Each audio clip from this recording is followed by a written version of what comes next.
ஆகாச கருடன் எல்லா நிலத்திலும் வளரக்கூடியது.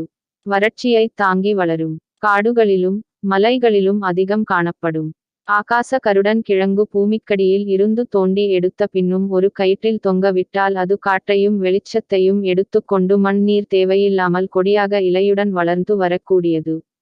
இதன் இலை கோவை இலை போன்று இருக்கும். இதன் கொடி மென்மையாக இருக்கும். இதன் பூக்கள் சிறிதாக மஞ்சள் நிறத்தில் இருக்கும். பூத்த மறுநாள் உதிர்ந்து விடும். அந்த இடத்தில் சிறிய காய் உண்டாகும்.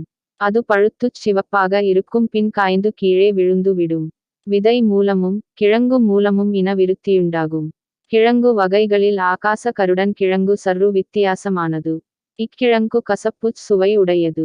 இதில் உயிர்ச்சத்து அதிகம் உள்ளது, எனினும் மனிதர்கள் உண்ணப் பயன்படுவதில்லை. மாடுகளுக்கு வரும் நோய்களுக்கு உள்ளுக்குள் கொடுக்கும் மருந்தாக பயன்படுகிறது.